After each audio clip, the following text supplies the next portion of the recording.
I know. Well, good morning. We'll go ahead and get started. On, I had it turned down.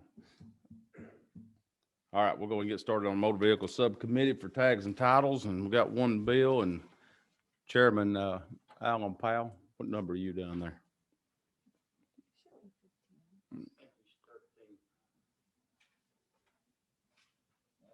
A substitute, Mr. Chairman.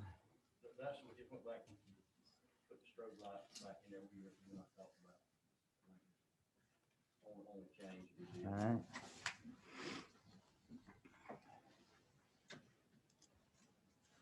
right. The members, I'd like to, let's just get into the mix of this. And I think we've got some guys here that are probably more familiar with this issue.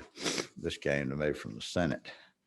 And this deals with a bill that my dear friend Brett Harrell passed, the autonomous vehicle bill, a few years ago. And of course, the guts of this bill is these autonomous vehicles. These are the driverless vehicles that they're seeing. The day is going to come where deliveries and the such.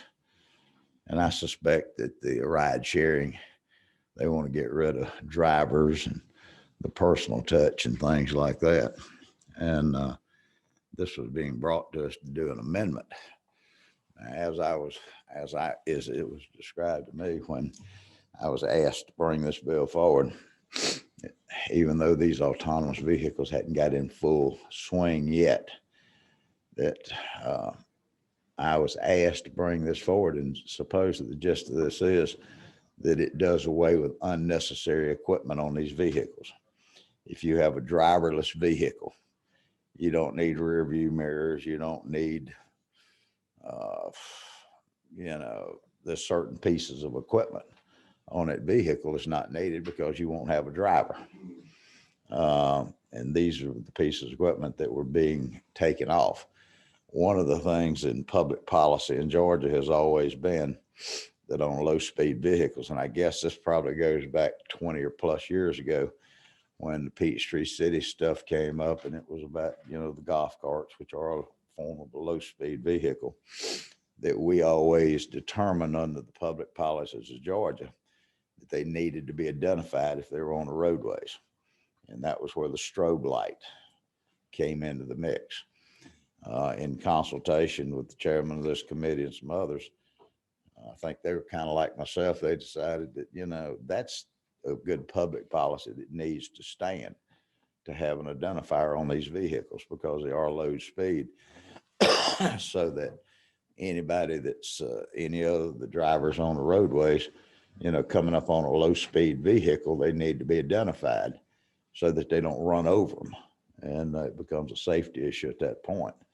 And that's the gist of the bill, as best I understand. Now, I'm going to tell you something. I've never seen folks come out of the woodwork in my life that I have seen that has come out. The gist of a lot of this that I finally hemmed up on a few of them, and I see some of them in the room today, was that they were wringing their hands. That, when Brett passed, when Representative Harrell passed this bill a few years ago, this was a model bill that really was sort of adopted across the country. Now, we all know how that is. And, even though it's been adopted in many other states or several states, they're wringing their hands because it hadn't got kicked off. They don't want us to make any changes into it, as best I can understand, because other states might decide to start changing it. But if we were the leader in this, then maybe it's that we need to move forward with some of these changes in preparation for the day that these autonomous vehicles are manufactured and become more proficient on our roadways. And I'd like for the chair, if he doesn't mind, to call some of these distinguished legislative engineers that are in the audience today to sort of get down to the guts and just tell me what it is they got angst with and who they represent. All right, we've got some people wanting to speak on the bill. Who wants to go first? I'll always go first. Okay. Just tell us who you are and who you're representing. And go from there. Thank you, Mr. Chairman. I guess the oldest gets to go first anyway, in these things. My name is Rusty Sewell. I represent the Alliance of Automobile Innovation, which is a nice name for all the manufacturers of cars. We're the ones that will end up building these cars, and then different companies like Chris is working for others, and David, they modify these vehicles when it gets down to it. And Chairman Powell is right. We do have an excellent AV law now. And it took a while. I mean, this goes back to probably now 8 to 9 years ago. Trey Kelly did a study committee and had Georgia Tech come in, and we did the whole thing and decided not to pass anything at that time. A lot of states were jumping out there because they wanted test trials in their state or whatever like that of autonomous vehicles. And we figured out that was not really the route we wanted to go. We did come up with some legislation that other states have come up with too, variations. In talking about the autonomous vehicle and some of the requirements, some of the federal, approval of certain certificates and everything like that. And that's kind of over in the autonomous section, which I think is chapter 6 of Title 40. I think when we saw this, our kind of position on this is eventually we're going to have to go into chapter 8. We might have to go in some of the other chapters, because when you have a fully autonomous vehicle, and when I say that, we're not having a driver in that, we're not having a vehicle that a driver can take over. It's not what you see on TV now with, these cars that drive along in their lane and the guy can take his hands off. No, the driver has control of that vehicle. So we're talking about things.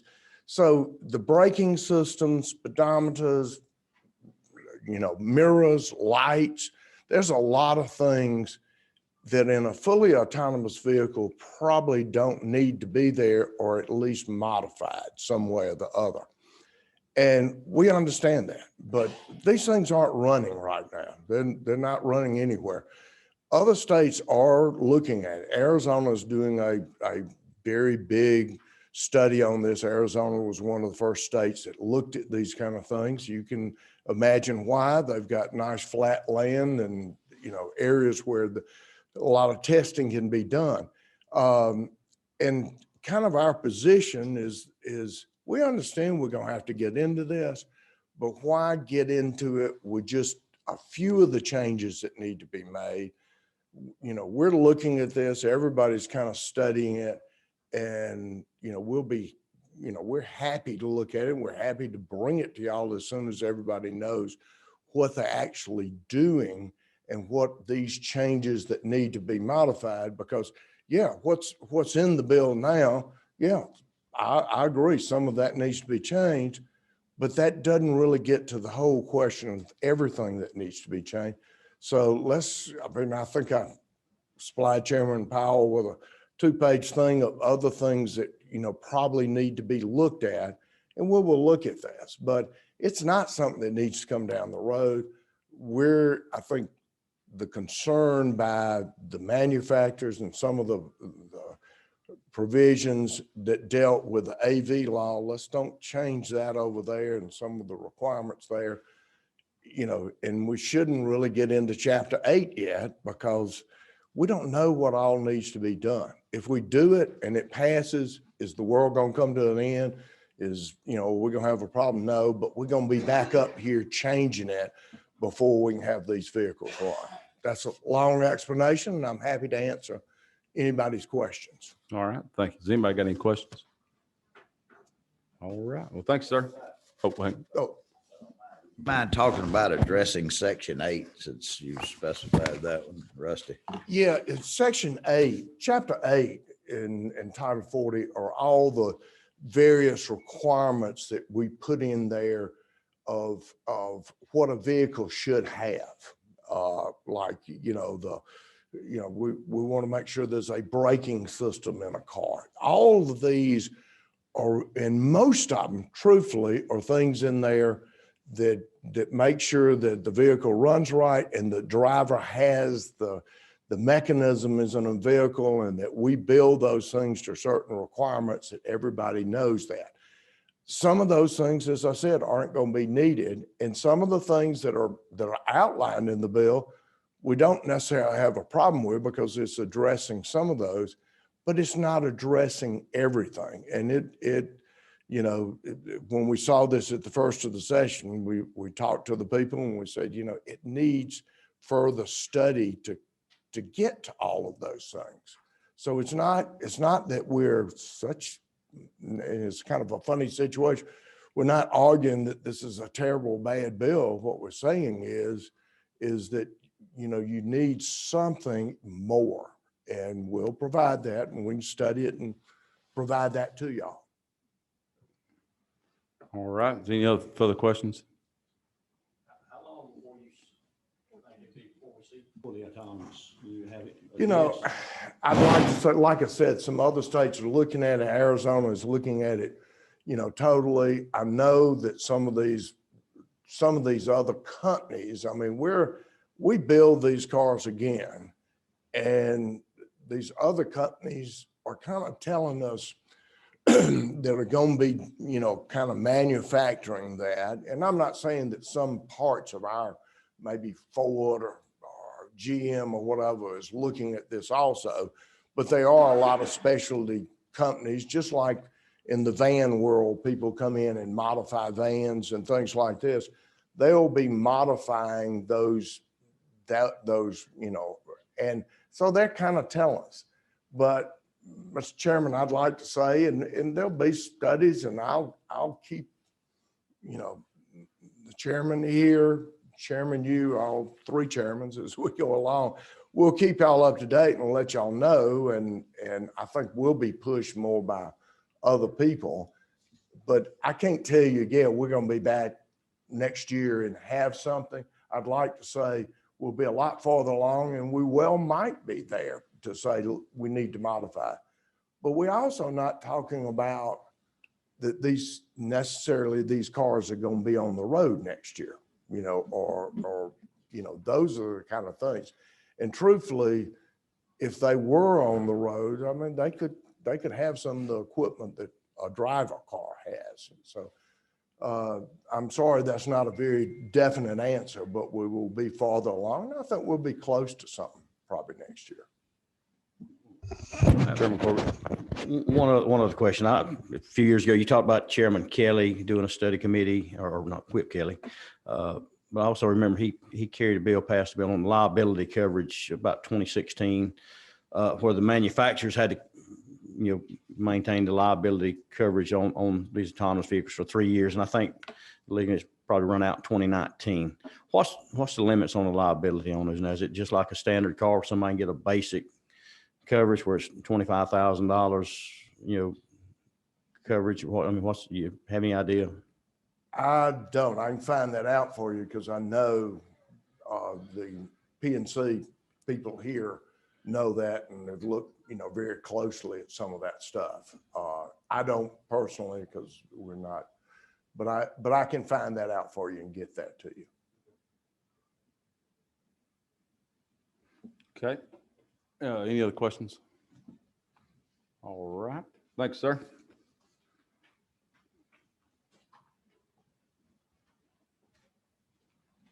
Good morning, Mr. Chairman. Chris Carpenter representing Waymo, which is Google's driverless car company. And Waymo, W-A-Y-M-O. And a little history that Rusty was talking about. Yes, in 2017, this General Assembly passed what has become a standard for autonomous vehicle legislation that has been duplicated around the country. And so when we saw this, we understand that there's one startup driverless car company that would like to make some of these changes. Our concern is as Chairman Powell referred, we have this standard bill that we are using around the country as states are starting to address this issue.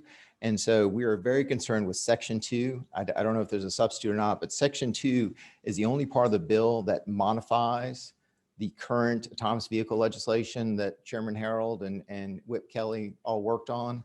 And so our strongest recommendation is that we do not modify that section because the ramifications around the country are significant. And we don't think that language is actually necessary. And I think the one company that's asking for these changes is going to say the same thing. And again, to kind of where the technology is, the difficulty here is obviously there are laws and some restrictions that may need to be changed over time, but we also don't want to try and prejudge where the technology is going because we just don't know. This is still new. There is testing that's going on. There's different types of versions. I mean, Waymo's cars are all still are able to be driven by a human driver. And so we would never put a car on the road that would not have brake lights or windshield wipers or anything like that. We actually do what Rusty talked about. We take a existing standard operating vehicle and modify it with an autonomous vehicle system.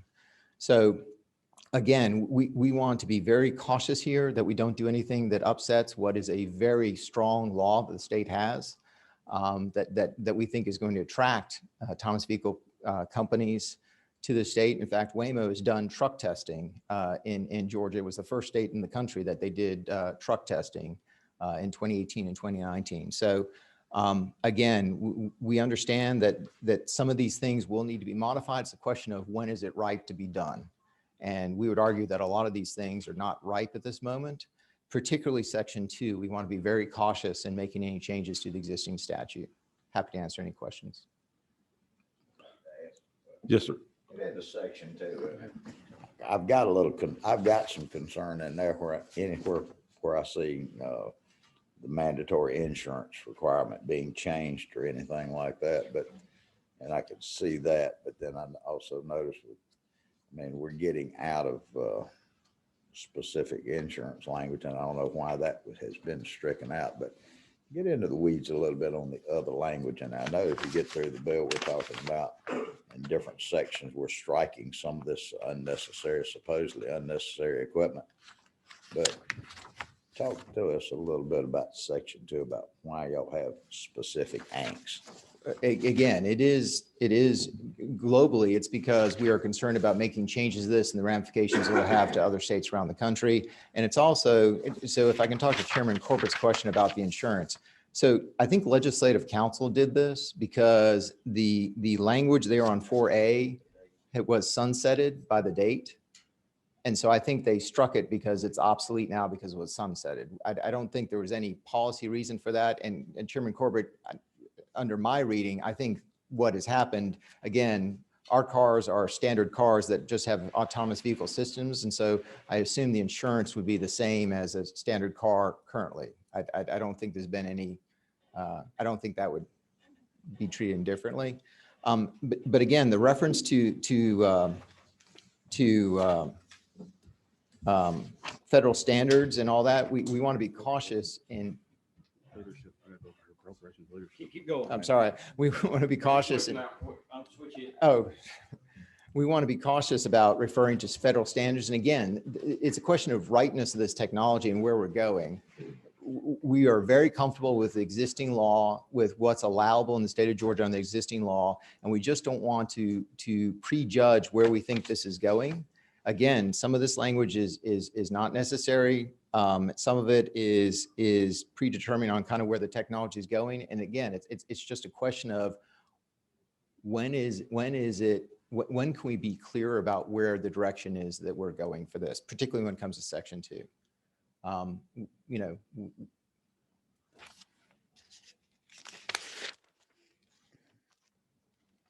And just to be frank, I think some of the changes that we're putting here were done by Legislative Council as things that they saw as things that need to be updated or changed that had nothing to do with necessarily underlying provisions that were brought to them. That's kind of my reading between the lines about why some of these changes were made, Mr. Chairman. I don't know. If I may ask a question, when we get into the insurance language that it was grandfather, that's already past date, such as that all seems to be taken care of because it still mandates liability insurance and such. But address the, I'm presuming in section 2 that you're specifically talking about the language that starts on 21 and goes down to line 25. Yes, sir. Just kind of get into that a little. Tell us exactly, because what we're doing is we're basically exempting under the state law, but it leaves it into the federal statutes. And that's exactly it. We actually think that there is the state of Georgia is deferring to federal law, what is under the state's purview. And so that is a concern of ours, is that we're delegating to the feds what is clearly covered by Georgia law. And so we don't think that's necessary at this point in time. I don't think the feds have made those standards, they're not finalized either. So we don't want to start presupposing that we're going to defer Georgia law to the federal standards before it's time. So you'd feel pretty good if we just struck that language on line 21, stick to the original language in the law. Yes, sir. And in fact, And all then- of section 2 we think is unnecessary. Even on the insurance, it does away with the, Well, it's sunsetted, and so you're not doing away with the insurance. It's already sunsetted. I think that, again, that's legislative council trying to clean up the code. But again, we would prefer that, and Waymo, I mean, we're fine if the insurance stayed. I mean, it didn't really bother us. Others may have concerns about that, but that's not our issue. Mike, further. If you're getting into the others like section 3, y'all don't have any problems with that because that's just dealing with specific. All the other sections are dealing with specific unnecessary equipment. And again, to follow up with Rusty's point, we are concerned that we're not going to hit everything and we're missing things. And again, this is premature. We're not sure where this technology is going. I know there's some language about a blanket exemption and maybe that's broad to make sure we don't miss anything. But we just think that what Georgia has currently, what Chairman Harrell, Trey Kelly worked on is a phenomenal statute. It really has become a model for the rest of the country. And we want to be very cautious and putting our finger and trying to predetermine where this technology is going, because it is still, there's a lot of startups in the space, the major manufacturers in the space, and where this is going, it's not clear. And if we try and legislate by putting our finger, by trying to anticipate where the technology is going, we could guess wrong. And then Georgia would be cut out of where companies want to come and invest and distribute this technology, because it is, we want to be a favorable state where they want to bring and test these things. That's why Waymo decided to do their truck testing here after this bill passed in 2017 and was updated in 2018. That's when they said, we can test in Georgia. Waymo is doing, again, using logistics, is doing trucks on I-10 and I-20 going coast to coast, again, because Georgia is a favorable state with the current legislation. So we want to be very cautious in making changes that are premature because we don't know where the technology is going, and that might cause us not to be as welcoming a state for this new technology. Would you address section 8? That's a section that Mr. Sewell had spoke about.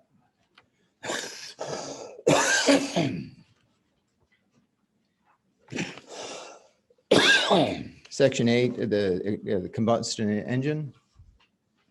Yeah, I mean, he specifically singled that section out as for whatever reason. Well, it's because obviously there's electric vehicles on the road today. And I think, again, this is a place where legislative council or somebody said, well, we don't necessarily, not every car needs an exhaust system because some of the cars on the road. But again, my question is, how many Tesla drivers are being pulled off or being cited for not having an exhaust system? I don't think that's an issue, but again, they're. And that's if they can even get service on a Tesla. Yes, sir. So you're saying that deals with the exhaust system? Yes, sir. And again, the technology is changing, and there are obviously electric vehicles on the road, and not every car needs an exhaust system, certainly if they're fully electric.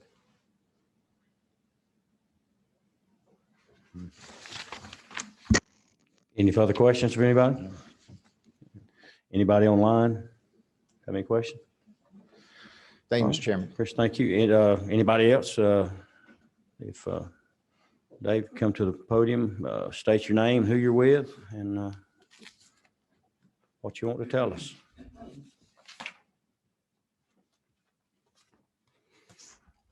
Good morning, Mr. Chairman, members of the committee. Thank you for allowing me to come and speak with you this morning. My name is Dave Pratt. I'm with the Southern Group of Georgia, and I represent a company called Nero. Nero is a fully autonomous vehicle manufacturer. And Spell that, N-E-R-O, Nero? no, sir, Nero, N-U-R-O. N-U-R-O, thank you. Yes, sir.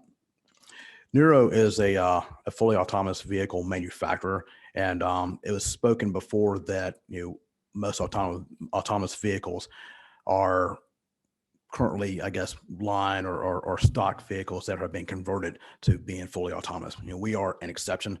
We are the manufacturer of our vehicles, and no human being can fit inside of our vehicles. Our vehicles are typically from this chair to that chair in size. No one can fit inside. So it necessarily follows that a vehicle like this does not need hand brakes or any brakes operated by human beings. Likewise, no mirrors. Likewise, no type of equipment that a human being would operate.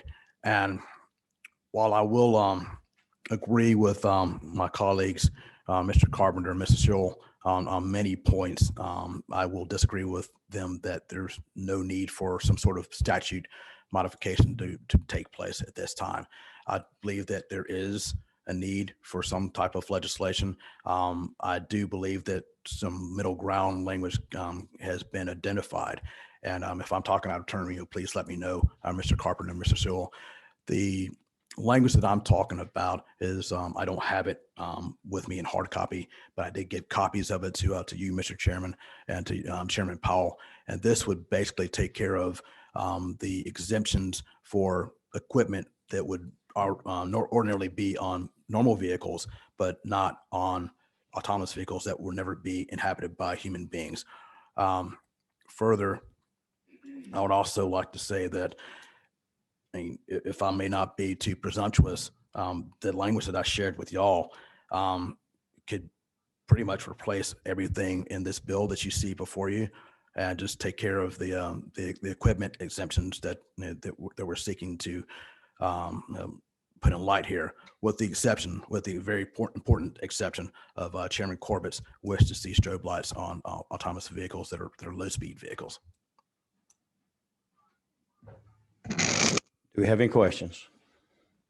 Anybody online? Chairman Powell. Somewhere in my file, I have a substitute, and it's a Senate bill. It's 165. Yes, sir. Was this the product that came out that is being circulated over in the Senate to deal with this issue? Not really. The Senate bill is definitely different from what y'all are contemplating right now. But the language that I shared with you, Chairman Powell, and you, Chairman Corbett, is language that came from Senator Kirk Kirkpatrick that would take care of all of the exemptions for human operated equipment on fully autonomous vehicles. And what their idea would be that we could put this language in this bill. Yes, sir. And take out some of the other language. Yes, sir. And I would dare say, address the concerns of that were expressed by Mr. Carpenter. And again, if I'm not speaking out of turn, Mr. Carpenter's group, they told me that they were okay with the language I shared with the two chairmen. Likewise, did Mr. Sewell say that they were okay. And I was given the green light by Reagan Marsh, who represents General Motors, that they are too okay with that language. And the suggestion that you might have with this language would be that we inject it into this bill as a substitute and to take out all the rest of the bill. Yes, sir. But there is one important exception to the language that I shared with y'all is we need to meet Chairman Corbett's concern about strobe lights on low speed vehicles. And that language that I shared with y'all does not address that.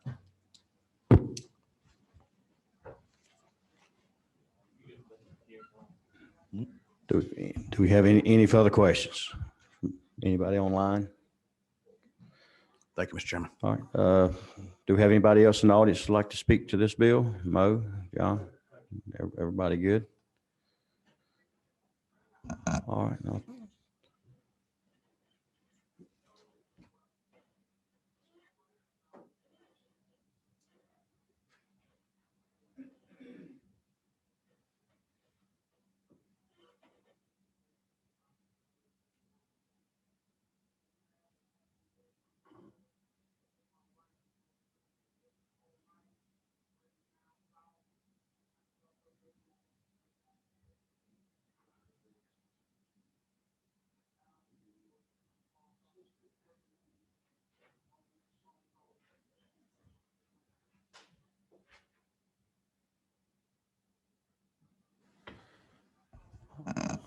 All right, in light of some information we have from Ledge Council, it looks like we will need some further work on this, take into account testimony we've heard this morning.